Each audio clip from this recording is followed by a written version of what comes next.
kesempatan orang mengatakan bahwa Indonesia ini kan penghasil minyak kelapa sawit paling besar. Kenapa kok bisa jadi langka? Nah, kalau masalah untuk Indonesia sendiri apa itu Mas kira-kira? Jadi kalau produsen minyak goreng mau membeli atau mau memproduksi minyak goreng yang dijual harga 14.000, dia bisa beli bahan baku di harga 9.300 atau 10.300. Spekulasi bahwa pasokan minyak sawit dari Indonesia ini turunlah yang membuat kemudian harga minyak sawit mentah itu menjadi sangat tinggi karena permintaan di luar negerinya tidak pernah turun.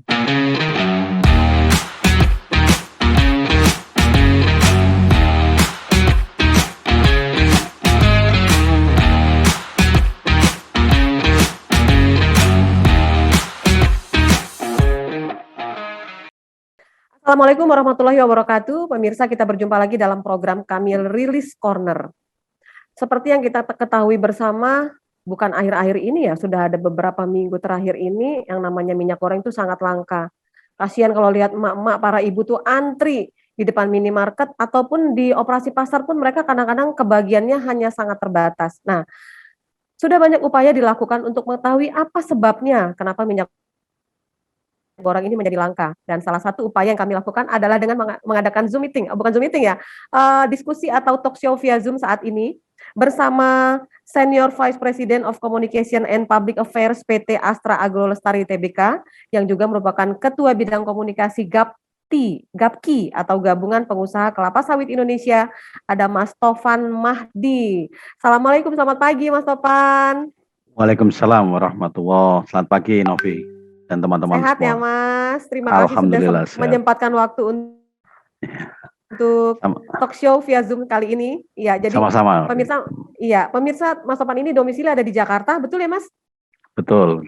Ya, dan beliau juga riwayat pekerjaan sebelumnya pernah menjadi wakil pemimpin redaksi harian Jawa Pos, juga pemimpin redaksi di Jawa Pos bahkan. Jadi sangat kental dengan dunia media lah, sudah terbiasa sekali jadi hal-hal seperti ini.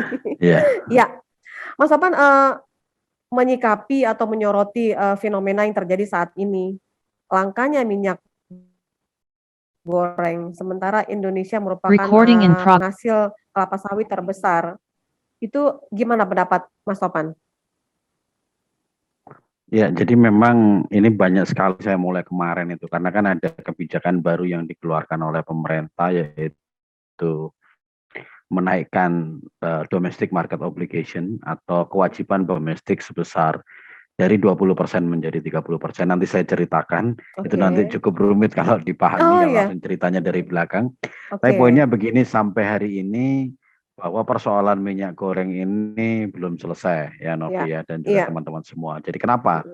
Banyak yang mengatakan bahwa minyak goreng langka ini karena minyak sawitnya terlalu banyak diekspor. Ada juga yang mengatakan bahwa minyak sawitnya karena digunakan untuk program biodiesel dan lain sebagainya. Menurut saya itu kurang tepat. Nah, saya akan menceritakan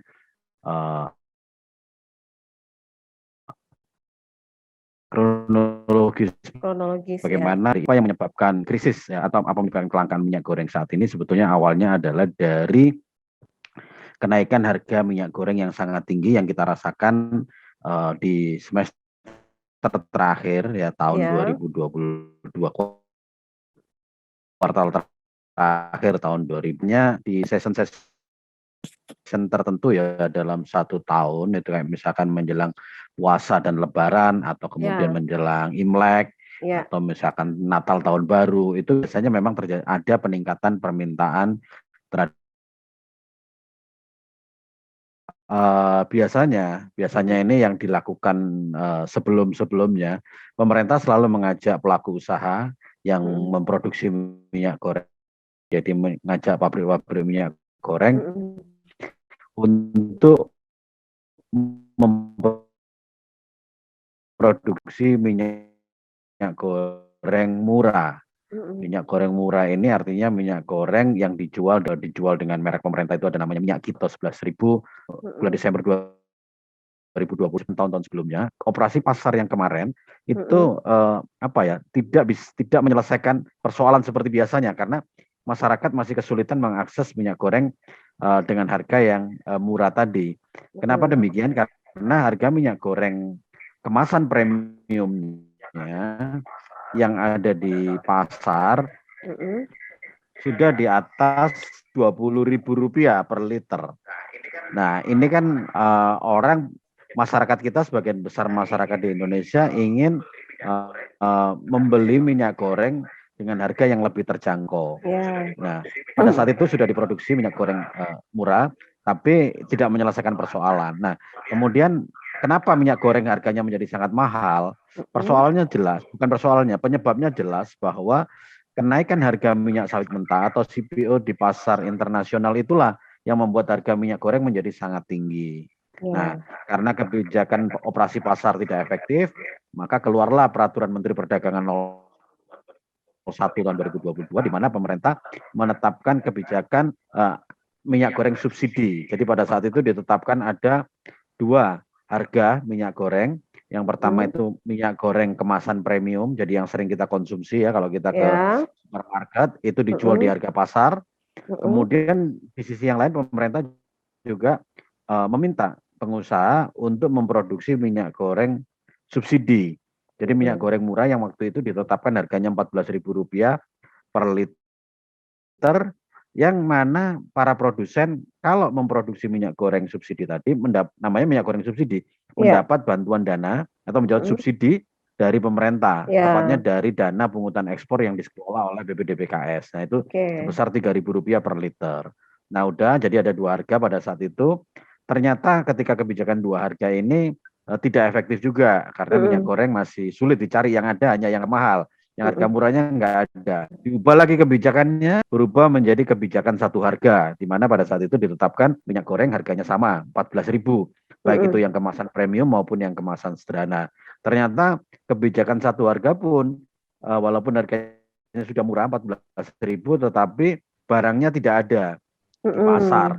Nah inilah yang kemudian membuat pemerintah mengambil kebijakan lanjutan yang disebut dengan DMO dan DPO.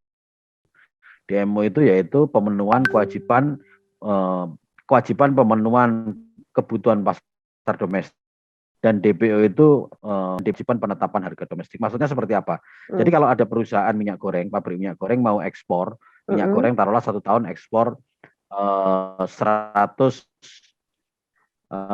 ribu ton misalkan seperti itu. Nah, maka dia harus lapor kepada pemerintah bahwa sudah ada 20.000 ton misalkan di dalam negeri yang sudah dijual di dalam negeri, baru kemudian persetujuan ekspornya dapat. Dan itu ditetapkan harga jualnya oleh pemerintah, HET istilahnya, harga eceran tertingginya Rp14.000 per liter untuk yang kemasan premium, dan Rp13.500 per liter untuk kemasan sederhana, dan Rp11.000 per liter untuk minyak goreng curah.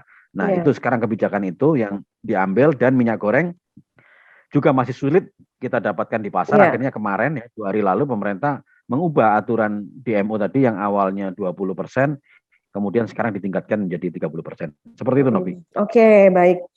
Kalau menyimak dari ini sebenarnya upaya yang dilakukan pemerintah sudah cukup ya untuk membuat minyak goreng ini menjadi ada di pasaran kembali. Nah, ya, jadi pemerintah dalam hal ini Menteri Perdagangan sudah mengambil berbagai rangkaian kebijakan untuk menyelesaikan persoalan minyak goreng. Semoga dengan DMO menjadi 30% ini persoalannya kemudian menjadi segera clear, apalagi sebentar lagi mau puasa dan Lebaran, mestinya kita berharap tidak ada lagi gejolak minyak goreng seperti itu. Iya. Terus gini Mas Tovan, tadi kan berkali-kali di setiap kesempatan orang mengatakan bahwa Indonesia ini kan penghasil minyak kelapa sawit paling besar. Kenapa kok bisa jadi langka? Nah, kalau masalah untuk Indonesia sendiri apa itu Mas kira-kira? Apakah produksinya yang memang berkurang atau bagaimana? Enggak ada. Jadi memang kalau penurunan produksi memang turun ya secara nasional, bahkan secara global itu memang produksi vegetable oil termasuk minyak sawit itu memang agak turun, tapi turunnya pun nggak signifikan. Kalau saya lihat data di Desember sampai sekarang Februari ya, Februari 2022, jadi sebelum Maret, jadi dari Desember ke Maret, Desember 2021 ke Maret 2022 itu turunnya paling cuma 3%. Artinya sebetulnya pasokan bahan baku untuk minyak sawit mentah ini sudah sangat cukup. Jadi kalau Indonesia, benar, Indonesia itu produsen minyak sawit terbesar di dunia, produksinya itu 50 juta ton. Dan memang benar bahwa sebagian besar dari minyak sawit yang diproduksi di Indonesia itu terserap di pasar ekspor. Jadi sekitar 34 juta ton ya, 33 sampai 34 juta ton itu memang terserap di pasar ekspor, kemudian sisanya sekitar 16 juta ton sampai 17 juta ton itu untuk pasar domestik. Pasar domestik itu Oke. terpakai untuk apa aja? Satu, pasti untuk pangan, termasuk minyak goreng. Mm-mm. Memang seperti itu dari dulu, dan kalaupun bergeser itu tidak signifikan, tidak banyak, sehingga pasokan bahan baku untuk memproduksi minyak goreng dari tahun ke tahun itu ya selalu sama dan ada gitu loh. Dan Mm-mm. ada, jadi Mm-mm. bukan karena bahan bakunya nggak ada. Oh iya, Jadi bahan iya, bakunya oke. ada, tetapi memang pada saat itu harga minyak gorengnya menjadi tinggi karena bahan baku yang dibeli ini menjadi sangat tinggi. Nah, disitulah kemudian situasi pasar ini diintervensi oleh pemerintah melalui kebijakan. Iya, Termasuk kebijakan yang terakhir adalah domestic market iya. obligation, di Mm-mm. mana selain kewajiban pemenuhan kebutuhan pasar dalam negeri sebesar 20%, pemerintah Mm-mm. juga ada harga penetapan. Harga penetapannya itu ditetapkan untuk CPO ya, minyak sawit mentah itu 9.300 per kilo, Mm-mm. kemudian kalau minyak goreng atau all in itu 10.300. Jadi kalau produsen minyak goreng mau membeli atau mau memproduksi minyak goreng yang dijual harga 14.000, dia bisa beli bahan baku di harga 9.300 atau 10.300. Masalahnya Oke. produsen minyak goreng ketika dia mau memproduksi minyak goreng yang nanti dijual harga 14.000, apakah bisa dengan mudah mendapatkan bahan baku yang dibeli dengan harga Iya, 9.300 atau oke. 10.300. Jadi persoalannya di Mm-mm. situ Iya, sebetulnya. iya. Tapi menurut Mas Topan sendiri, kebijakan terakhir dari pemerintah ini apakah udah kebijakan yang sudah paling maksimal, sudah yang terbaik kira-kira? Jadi begini, kita harus melihat dari aspek makro dan juga Mm-mm. dalam konteks globalnya. Yang jelas kita Mm-mm. tahu bahwa sekarang harga CPO itu semakin tinggi. Mm-mm. Ini Harga terus CPO menambah tinggi ya, semakin Mas? tinggi, terus sangat tinggi, bahkan Oke. kemarin itu sampai kalau dalam bentuk rupiah ya itu 18.900 rupiah per kilo untuk CPO, untuk Mm-mm. minyak sawit mentah. Artinya kalau teman-teman petani ya yang punya Mm-mm. kebun, misalkan Novi punya kebun sawit, itu Mm-mm. jual buahnya, Mm-mm. TBS-nya itu ya bisa dihargai sampai 4.000 itu per kilo itu. 4.000 rupiah per Oke. kilo. Jadi sangat tinggi. Sangat Mm-mm. tinggi. Dan itu kenapa tinggi? Memang satu, terjadi penurunan produksi untuk vegetable oil termasuk palm oil secara global. Kemudian yang kedua, ada spekulasi dari para pelaku pasar dalam pasar minyak nabati dunia bahwa pasokan minyak sawit mentah dari Indonesia itu turun karena ada kebijakan yang disebut dengan DMO tadi, yang Oke. 30% harus disimpan di dalam negeri. Nah, Mm-mm. spekulasi bahwa pasokan minyak sawit dari Indonesia ini turunlah yang membuat Mm-mm. kemudian harga minyak sawit mentah itu menjadi sangat tinggi karena permintaan di luar negerinya tidak pernah turun, Iya, iya, iya, permintaannya iya. naik terus. Kemudian yang Oke. ketiga, faktor yang menyebabkan harga minyak sawit mentah ini menjadi sangat tinggi adalah karena adanya perang di Rusia dan Ukraina gitu, Iya. yang mendorong naiknya harga gas, harga minyak bumi, yang Mm-mm. itu juga secara tidak langsung berdampak terhadap kenaikan harga minyak nabati seperti minyak sawit. Seperti itu, Novi. Oke. Terus gini Mas Topan, adanya kebijaksanaan pemerintah ini kira-kira butuh waktu berapa lama realisasinya supaya bisa normal lagi, Mas?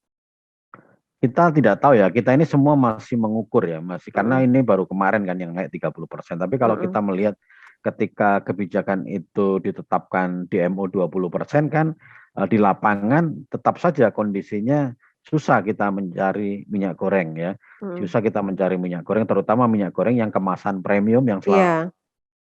selama ini kita konsumsi.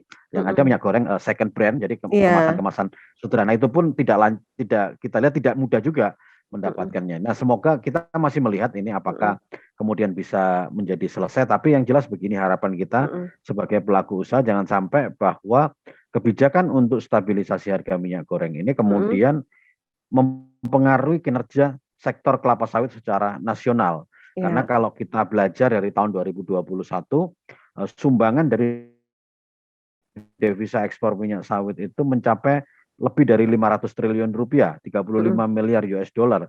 Itu adalah Oke. angka yang sangat tinggi buat kepentingan APBN kita, dan Mm-mm. juga ekspor minyak sawit ini menjadi penyelamat dari neraca perdagangan nasional. Sehingga kalau kemudian karena DMO dan DPO ini kemudian ekspor minyak sawit Indonesia turun, padahal saat ini harganya sangat tinggi, tentu itu adalah hal yang tidak kita harapkan. Jadi harapannya Iya. persoalan minyak gorengnya selesai, kinerja ekspor minyak sawitnya juga kembali baik. Nah, keseimbangan itulah yang sekarang Iya, dalam proses untuk tercapai. Dan saya harap, oke. ya saya berharap ya, kami semua berharap, pelaku usaha berharap bahwa ini segera selesai urusan minyak Iya. goreng ini. Kira-kira Ya. prediksi Mas, prediksi dari pihak dunia usaha dalam hal ini Mas Topan sendiri, apakah nanti pada saat masuk bulan Ramadan situasinya sudah berubah atau bagaimana kira-kira? Teoritis ya, secara Mm-mm, teori itu akan selesai karena dengan menahan 30% mm-mm, pasokan minyak sawit dari total ekspor itu besar sekali bahan mm-mm, bakunya. Minyak mm-mm. goreng yang ada di Indonesia ini besar sekali. Nah, kalau nggak ada di Oke. pasar, Mm-mm, maka perhatian kita harus dialihkan bukan mm-mm, pada suplai bahan bakunya, ini udah selesai, urusan bahan mm-mm, bakunya udah ada. Nah, maka perhatiannya adalah apakah ada persoalan di mata rantai distribusi, di jalur distribusi dan lain sebagainya. Itulah mm-mm. yang perlu menurut saya kajian dari pemerintah secara lebih mendalam. Jadi kalau memang persoalannya adalah pada distribusi, ya Ya, yang diperbaiki atau yang diintervensi adalah alur distributor. distribusi itu, Ya, bukan pada suplai bahan bakunya. oke. Tuh, bukan pada produsennya. Seperti itu Oke, Mas teorinya. Topan, ini kepada para masyarakat awam yang taunya hanya mereka tahu mau beli minyak tapi nggak ada Hmm. banyak yang menimbun, terbukti dan lain-lain. Bisakah dijelaskan dengan bahasa yang lebih sederhana kepada masyarakat kondisi saat ini Nah, dan gambaran untuk di hmm. kemudian harinya seperti apa, Mas? Kira-kira, Jadi silakan. begini, untuk masyarakat yang menyaksikan diskusi ini di YouTube Ya, ini, saya mm-mm, berharap tidak perlu panik. Artinya tidak mm-mm, perlu panik. Ingat bahwa minyak goreng ini, karena di Indonesia kita ini memang sudah kebiasaan mengkonsumsi minyak goreng dari kecil. mm-mm, Kita itu seneng. Apalagi mm-mm. minyak goreng sawit itu kalau digoreng memang enak sekali. Gorengannya Ya, mau tahu, mau pisang, ya, itu digoreng dengan minyak goreng sawit, itu enak. Tetapi ingat, sebetulnya hakikatnya minyak goreng ini bukan kebutuhan pokok kita. oke, Artinya kalau kita tidak mengkonsumsi minyak goreng, kita ganti dengan rebusan, mm-mm, mm-mm. dengan dipanggang, dan lain sebagainya, itu tidak akan mengganggu kesehatan kita dan membuat kita tidak terus kemudian seperti orang nggak bisa makan terus mati, seperti enggak juga. Gitu loh. Malah saya secara ekstrim bilang mungkin kalau kita nggak makan gorengan bisa lebih sehat gitu loh. Jadi ini adalah switching kebiasaan masyarakat. Nah, saya itu prihatin ketika Mm-mm, melihat banyak kiriman video ibu-ibu sampai antri kayak gitu untuk memperebutkan minyak goreng. Buat apa gitu loh? mm-mm, Buat apa? mm-mm. Artinya kalau pada saat ini minyak goreng ini memang sulit, ya sudah kita ganti pola masak kita gitu loh. Mm, oke, tapi yang pasti Dengan sangat berdampak itu sesuatu yang kepada lebih sehat. Tapi kalau untuk ya pedagang ya, pedagang, ya pedagang gorengan ya, kalau untuk gitu-gitu. teman-teman yang pedagang tentu bisa membeli minyak goreng pada harga yang murah seperti Mm-mm. itu. Oke, ya bisa disiasati, harus bisa disiasati dengan kondisi saat ini ya Mas. Jadi ingat ya, jadi Mm-mm, minyak goreng bukan segalanya, ya kan? mm-mm. Dan segalanya juga tidak selalu memerlukan minyak goreng. Minyak goreng, Jadi kalau oke. nggak ada minyak goreng nggak ada, itu jangan panik begitu, jangan panik. Kecuali kita kehabisan air, nah itu kita boleh panik. Baru panik Tapi ya. kalau kehabisan minyak goreng itu enggak apa-apa, gitu loh, enggak apa-apa. Oke. Misalkan beras kita itu enggak ada, nah itu mungkin orang Indonesia bisa bisa bisa kewalahan. Garam enggak ada, nah itu bisa kewalahan seperti. Tapi kalau minyak goreng itu substitusinya banyak gitu loh. Oke. Apalagi kayak misalkan Mbak Novi, Mbak Mm-mm, Rahma dan mm-mm. teman-teman di sini, masa sih harus nyari minyak goreng yang harga murah kan gitu? Ya, Mestinya enggak tepat, artinya mestinya oke. masyarakat kelas menengah atas ya biar aja minyak gorengnya ikut pasar internasional. Kalau sekarang nggak ada, bagaimana bagi teman-teman yang mempunyai daya beli yang tinggi? Banyak kok pilihan minyak goreng selain sawit, Oke. ada minyak Nah, kelapa, minyak yang lain banyak. Saya nggak mau nyebut dari bahan saya baku potong apa sedikit karena itu Mas. produksinya dari minyak luar negeri. Ya, Ya, gimana Mbak Novi? ada statement yang mengatakan bahwa minyak goreng sawit itu katanya tidak sehat. Gimana Loh, justru komentarnya Mas? yang paling sehat, justru yang paling Oh, sehat justru yang paling sebetulnya sehat kalau ya. kalau kita bandingkan Oke. dengan minyak nabati yang. Tapi kalau sekarang nggak ada, ya kan, kalau Mm-mm, sekarang nggak ada, kalau masih pingin goreng-gorengan, ya kan, mm-mm, ya inilah, jangan yang diburu, jangan hanya minyak goreng sawit, mm-mm, cari oke. misalkan minyak goreng kelapa atau yang memang lebih mahal dari minyak goreng sawit. Tetapi Mm-mm. kalau tetap ingin gorengan, ini terutama untuk teman-teman yang memiliki daya beli yang cukup ya. Iya. Tapi bagi teman-teman yang daya belinya mungkin tidak memadai, Mm-mm. ya tentu ini kita menunggu adanya kebijakan pemerintah untuk agar distribusi atau suplai minyak goreng murahnya itu segera tersedia Oke. di pasar seperti itu sih. Tapi kalau misalnya seperti Novi, Rahma dan teman-teman yang lain di sini, mestinya sih nggak ribut gitu loh. Ya sudah, nggak ada minyak goreng, kita rebus aja, selesai, masih bisa makan. Iya, iya. Sesederhana itu persoalannya. Oke, terus pendapatnya Mas Topan nih tentang adanya beberapa pihak pengusaha yang mereka menimbun gitu, seperti apa tuh Mas? Saya tidak berani berspekulasi tentang itu karena kan Heeh. itu dikembalikan aja kepada aparat penegak hukum ya. Jadi kalau Oke. mestinya kalau ada yang menimbun ya sudah ditindak Mm-mm. aja secara hukum seperti itu. Ini kan negara hukum. Jadi yang penting Iya, masalah minyak goreng ini segera selesai gitu. Karena sekarang semuanya menjadi bingung gitu kan. iya betul, Masyarakat bingung, pelaku usaha juga bingung begitu. betul. Ini. Nah, sementara di Mm-mm. luar negeri harganya lagi sangat baik, tapi kemudian kita ekspor kita ya mungkin agak sedikit apa ya kurang lancar dan lain Iya, sebagainya. Semoga ini segera normal lah segera situasinya. normal lagi. Mudah-mudahan. Apalagi mau dekat-dekat puasa, mulai panik lagi nanti para ibu. Belum lagi disertai dengan bahan baku yang bahan pokok lain Jadi yang itu ikut aja merambat pesan naik saya. juga. Iya, Kalau nggak ada gorengan kalau nggak ada gorengan sambil nanti minyak gorengnya normal rebusan. direbus aja dulu lah. Ya Baik, dikukus, direbus, dipanggang bisa. ya. Mas Topan Gitu. satu Itu menit lebih terakhir. inilah enak kok. Ya, Oke, 1 menit terakhir gimana kami minta Novi? closing statement-nya Mas untuk diskusi kita hari ini tentang kelangkaan minyak goreng. Ya, jadi poinnya adalah kita berharap bahwa nanti pas Ramadan dan Mm-mm, juga Idul Fitri ini mm-mm. situasi pasar minyak gorengnya sudah kembali normal. Iya, Ya, karena kita sebagai pelaku usaha itu komit dan comply atau patuh terhadap semua kebijakan yang dikeluarkan pemerintah, termasuk sekarang kebijakan untuk memenuhi pasokan di pasar dalam negeri sebesar 30% dari 30%. total yang akan kita ekspor itu kita akan penuhi. Tapi yang pasti bahwa dari belajar dari pengalaman peristiwa kasus kelangkaan minyak goreng ini, tentu kita harus melihat persoalan sebenarnya itu ada di mana. Apakah dari sisi produksi atau dari sisi distribusi. Saya bisa memastikan dari sisi produksi bahan bakunya tidak ada masalah sama sekali. Nah, kalau Oke. seperti itu, marilah kita amati lebih jelas bagaimana Mm-mm. mekanisme distribusi dari pabrik ke Distribusi. agen sampai ke toko sehingga masyarakat dengan mudah bisa mendapatkan minyak goreng dengan harga yang terjangkau. Saya pikir itu aja Amin. dari saya, Novi. Terima Makasih. kasih sekali lagi Mas Topan Mahdi atas bincang-bincang dan diskusi kita dalam Rilis Corner untuk episode kali ini. Mudah-mudahan ini menjadi pencerahan juga untuk masyarakat, terutama para ibu. Jadi mereka nggak usah panik. Mudah-mudahan situasi ini akan bisa kembali normal pada saat masuk bulan puasa nanti sudah bisa seperti biasa sekali ya. Terima kasih Mas Topan, waktunya kita berbincang dan berjumpa di lain waktu ya. Terima kasih, Novi dan teman-teman semua. Ya. Assalamualaikum warahmatullahi wabarakatuh. Waalaikumsalam warahmatullahi wabarakatuh. Dan pemirsa, demikianlah obrolan kita dalam Rilis Corner tentang kelangkaan minyak goreng bersama Topan Mahdi, Senior Vice President of Communication and Public Affairs dari PT Astra Agro Lestari Tbk. Terima kasih atas kebersamaan Anda. Saya Novi Balga mewakili kerabat kerja yang bertugas undur diri. Sampai jumpa dan wassalamualaikum warahmatullahi wabarakatuh. Waalaikumsalam warahmatullahi wabarakatuh.